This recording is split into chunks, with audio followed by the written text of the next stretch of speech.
Minister గారు నారాయణ గారు వచ్చారు, స్థానిక శాసనసభ్యులు అయిన శ్రవణ్ కుమార్ గారు ఉన్నారు. ఆ సమావేశం జరుగుతున్న సందర్భంలో ఎందుకంటే N8 అనే రహదారికి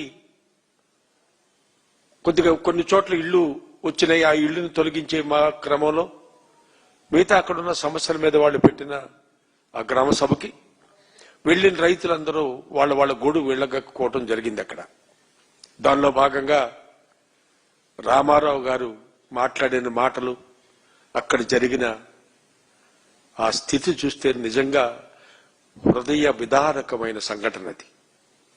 ఎట్లా అంటే ఆయన అడిగారు, 2 ఎకరాల పొలం ఇచ్చా, 2 ఎకరాల పొలం ఇస్తే మీరు నాకు గుంటలో ఇచ్చారు, దానికి స్థలం 4 అడుగుల లోతు నీళ్లు ఉంటాయి ఎప్పుడు అక్కడ. దాన్ని నేను ఏం చేయాలి? దాన్ని తీసుకుని నేనేం చేయాలి? అట్లాగే నా ఇల్లు కూడా దారికి ఇల్లు అడ్డంగా ఉన్నారు, సరే మంచిదని ఆ ఇల్లు కూడా ఇచ్చా. మీరు నాకేమి ఇస్తున్నారు ప్రతిఫలంగా? మీరు ఇస్తున్నది మీరు ఇవ్వకపోతే ఎంతకాలం అని నేను ఈ విధంగా బ్రతకాలి?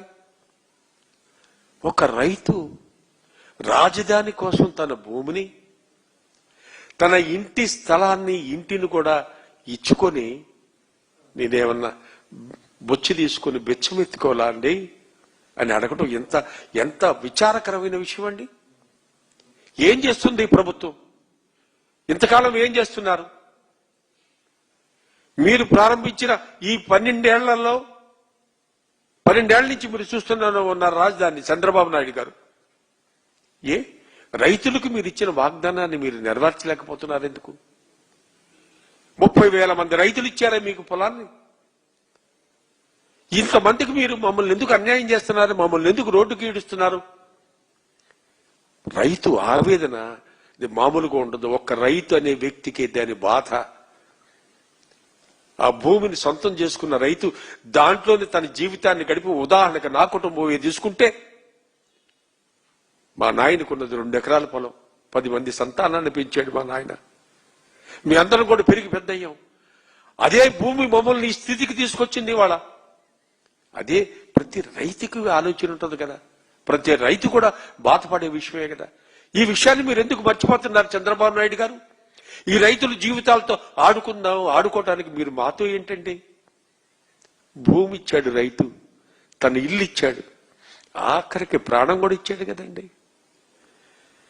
మిమ్మల్ని నమ్మి రైతు ప్రాణం కూడా ఇచ్చాడు. రివర్స్ గా మన ప్రభుత్వం తరపు నుంచి ఏమిస్తున్నాం మనం అనే ఆలోచన ఒక్కసారి చేయమని మిమ్మల్ని కోరుకుంటున్నా చంద్రబాబు నాయుడు గారు. ఏం చేస్తుంది ఇక్కడ వ్యవస్థ? ఆ మధ్యకాలంలో వర్షాలు పడి విపరీతంగా అమరావతి అంతా మునిగిపోతే, నీళ్లు డైవర్షన్ లేక మొత్తం అక్కడ నీళ్లు అక్కడ ఆగిపోతే, అప్పుడు మేమందరం కూడా గగ్గాలు పెడితే, అప్పుడు నారాయణ గారు బయటకు వచ్చి చూసి హైవేని బ్రిడ్జ్ చేశారు 50 మీటర్లు. కాదా ఇది? అంతకు ముందు నిద్రపోతుందా ఈ వ్యవస్థ అంతా? ఏం చేస్తున్నారు మీరంతా? మీ అధికార గణం అంతా ఏం చేస్తుంది? Purely administration failure. రాజధానిని ఇవాళ మీరు ప్రభుత్వానికి వచ్చిన తర్వాత రమారమి 2.5 లక్షల కోట్ల రూపాయలు మీరు అప్పు తెచ్చారే, ఒక 10-15 వేలు మా రైతుల కోసం మీరు ఖర్చు చేయలేకపోతున్నారా? ఇవాళ అమరావతి అనే రాజధానిని నిర్మించడానికి ముఖ్య కారకులైన రైతుల్ని, మమ్మల్ని మా మీద ఖర్చు పెట్టడానికి మీకు మనసు రావడం లేదా చంద్రబాబు నాయుడు గారు? ఇది తప్పండి. రైతు ఉసురు తగిలిన ఏ వ్యక్తి కూడా మంచిది కాదు ఆ వ్యక్తులకి. ఎందుకంటే కల్మషం లేని జీవితాల్లో రైతు జీవితాలు. ఇక్కడున్న ఈ భూమి మీద ఉన్న 90% మంది రైతు కుటుంబాల నుంచే వచ్చిన వాళ్ళు ఇవాళ కావచ్చు పెద్దవాళ్ళు. మీ నాన్నగారు కూడా అనేవాళ్ళు ఆ రోజుల్లో 2 ఎకరాల పొలం ఉంది మీకు అని. మరి ఏమైంది ఇవాళ? అక్కడి నుంచి వచ్చిన మీరు ఈ రైతు బాధలు మీకు ఎందుకు తెలియట్లా? కాబట్టి ఈ రాజధాని ప్రాంతంలో ఉన్న రైతులందరినీ ముందు వాళ్ళ కళ్ళ నీళ్లు తుడవండి. వాళ్ళకి కావాల్సిందేంటో అడగండి. మీరు ఇస్తాననేది ఏంటో అడగండి. మీరు చాలా గొప్ప గొప్ప మీరు ప్రామిసులు చేశారు ఆ రోజున. బ్రహ్మాండమైన మెడికల్ ఫెసిలిటీ అక్కడ కలిగిస్తానని మీరు చెప్పారు కదా. ఆ మెడికల్ ఫెసిలిటీ ఉంటే నిన్న రైతు రామారావు గారు చనిపోయేవారా? కాదుగా. ఆయనకి హార్ట్ అటాక్ వచ్చిన వెంటనే ఇమీడియట్గా వెళ్లేవాళ్ళు, 10 నిమిషాల్లో అక్కడ హాస్పిటల్కి చేరేవాళ్ళు, ఆయన బతికుండేవాడేమో. ఎందుకు చేయలేకపోయారు అది? అట్లాగే అక్కడున్న గ్రామాల్లో అన్ని చోట్ల కూడా డెఫినెట్ గా నేను మంచి స్కూల్స్ పెడతాను, కాలేజీలు కూడా పెడతాను, మీ అందరు పిల్లలు ఉచితంగా చదువుకుని ఏర్పాటు చేస్తానని మీరు చెప్పలేదు ఆ రోజున? చెప్పి ఇవన్నీ మర్చిపోయి మా రైతు వర్గాన్ని మీరెందుకు అశ్రద్ధ చేస్తున్నారు? మా రైతు జీవితాలతో ఆడుకున్నట్లే అవుతుంది కదా ఇది. ఎంతమంది ఎన్ని రకాలుగా మీకు పోరు పెట్టుకున్న మా బాధ మీకు అర్థం కావట్లేదు. ఇవి చాలక ఇప్పుడు ఇచ్చిన రైతు వారిది చాలక మళ్ళీ ఇంకొక 30,000 25,000 ఎకరాలు మీకు కావాలని మీరు అడుగుతున్నారు. అది వేరే. ముందు మేము బ్రతకడానికి మాకు మార్గం చూపించండి మహాప్రభు అని మిమ్మల్ని వేడుకుంటుంటే ఇది వదిలిపెట్టి మళ్ళీ 25,000 30,000 ఎకరాలు అంటారు ఏంటండి మీరు? మీరు ఆల్రెడీ 2.5 లక్షలు అప్పుడు చేశారు మీరు ఎక్కిన ఈ 2 ఏళ్లలో. దాంట్లో ఒక 10,000 ఖర్చు పెడితే మా ప్రాంతానికి ఇన్ఫ్రాస్ట్రక్చర్ వస్తుంది కదా. రైతులు బ్రతకడానికి మాకు కావాల్సింది అక్కడ మాకు వచ్చి 5 సెంటు 10 సెంటు ఉంటే దాంట్లో కూరమళ్ళు నారుమళ్ళు వేసుకొని మేము బ్రతుకుతాంగా. అదేం చేయరే మీరు? మరొక్కసారి మిమ్మల్ని వేడుకుంటున్నాం, రైతు ద్వారా మిమ్మల్ని వేడుకుంటున్నాం. ముఖ్యమంత్రి గారు మీ యాటిట్యూడ్ మార్చుకోవాలి, మీ మంత్రుల యాటిట్యూడ్ మార్చుకోవాలి. ఈ నామకే వాస్తే గ్రామ సభలు మీటింగులు మానుకోవాలి. వాస్తవాన్ని తెలుసుకోండి, వాస్తవ పరిస్థితులకు రండి. రైతు జీవితాల్లో ఒకసారి తొంగి చూడమని మీ అధినాయకుల్ని నాయకుల్ని అందరినీ కోరుతున్నా. చంద్రబాబు నాయుడు గారు పెద్ద అడ్మినిస్ట్రేషన్ వారికి వారే చెప్పుకుంటారు, కొంతమంది అంటారు. ఏది మీరు ఇస్తారన్న ఫెసిలిటీస్ అన్ని మా రైతు వర్గానికి ఇస్తే ఇవాళ మా రైతులంతా అన్ని బాధలు పడాల్సిన అవసరం లేదుగా. ఇంకా ఎంతమంది చనిపోవాలి? రేపు మీ ప్రభుత్వం అయ్యేప్పటికీ 15 సంవత్సరాలు రైతులు మీకు ఇచ్చి భూమి, ఈ 3 ఏళ్లు గడిస్తే 15 సంవత్సరాలు అవుతుంది. మీరు ఎప్పుడిస్తారు? మీరు అంటే ఒక వ్యక్తి జీవితంలో 15 సంవత్సరాలు తక్కువ అండి. 15 సంవత్సరాలు మీరు మమ్మల్ని అగమ్య గోచరంగా మా జీవితాలు చేసి పారేశారే. ఒక్కసారి ఆలోచించండి. మిమ్మల్ని నమ్మి మీ ప్రభుత్వాన్ని నమ్మి మేము పొలాన్ని అంత ఉదారంగా మీకు ఇచ్చినప్పుడు మీరు మా మంచి చూడాల్సిన బాధ్యత మీ మీద ఉంది. అది మీరు తప్పుతున్నారు, మీరు ఫెయిల్ అవుతున్నారు, సరి చేసుకోమని మీకు చెప్తున్నాను. రైతు వారి అందరికి కూడా అందరూ సుఖంగా శాంతంగా బ్రతికేదానికి మీ వంతుగా ప్రభుత్వం మీరు చెప్పిందే చేయమంటున్నాం.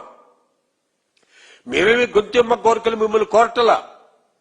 మీరు ఏదైతే చెప్పారో, ఏదైతే ఆ రోజులో అగ్రిమెంట్ లో మీరు పెట్టారో ఆ పనులు చేయమంటున్నాం, అదే చేయమంటున్నాం. మమ్మల్ని వడ్డీనేయమంటున్నాం, మమ్మల్ని బతికించమంటున్నాం. రైతు వర్గం అంతా కూడా యావత్తు ముక్త కంఠంతో మిమ్మల్ని కోరుకుంటున్నారు. మా మొరని పెడచెవు పెట్టకండి.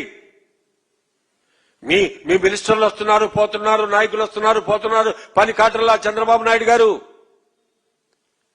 ఒక్కసారి రాష్ట్రంలో మీరు ఇదే అమరావతి మీద ఎన్ని రకాలుగా ఎన్ని విధాలుగా మీరు చెప్పిన దానికి జనమందరూ నమ్మి మిమ్మల్ని అందలం ఎక్కి ఇచ్చారో ఆ ప్రజలందరూ కూడా మిమ్మల్ని అబ్జర్వ్ చేస్తున్నారు. మీరు మర్చిపోవద్దండి. మీరు చెప్పిన అబద్ధాలని మోసాలని ఇప్పుడు జరుగుతున్న విధానాలని ఇవన్నీ కూడా ప్రజలందరూ కూడా గమనిస్తున్నారు. ఎంతకాలం అని అబద్ధాలు చెప్పగలరు?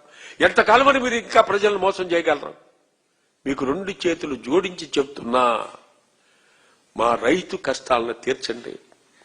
రాజధానికి రైతుల్ని చక్కగా మమ్మల్ని మా నాన్న మన రైతు వారిగా బ్రతికే మార్గం మాకు సుగమయం చేయమని మిమ్మల్ని వేడుకుంటున్నాను.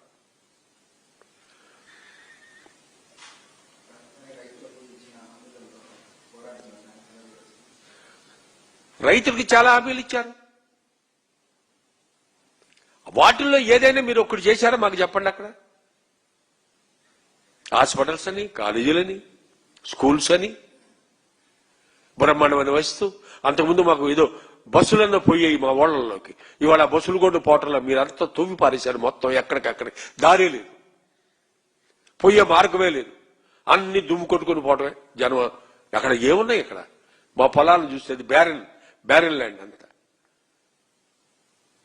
అదొక మహా వృక్షాలు మహా ఇదిగా పెరిగింది. ఆల్రెడీ కొంత డబ్బులు తగిలేసి మీరు పీకిచ్చారు, మళ్ళా రేపు ఇంకా పీకాలి, ప్రతిసారి పీకిచ్చే కార్యక్రమం మీరు చేస్తారా?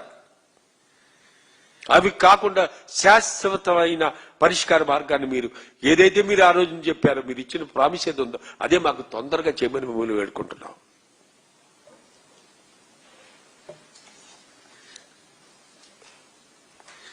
ఒక్క విషయం, చిన్నది విషయం ఇచ్చాడు మీకు, మీరు గమనించారా? మీరు ఆ రైతు ఏ విధంగా క్షోభించాడు?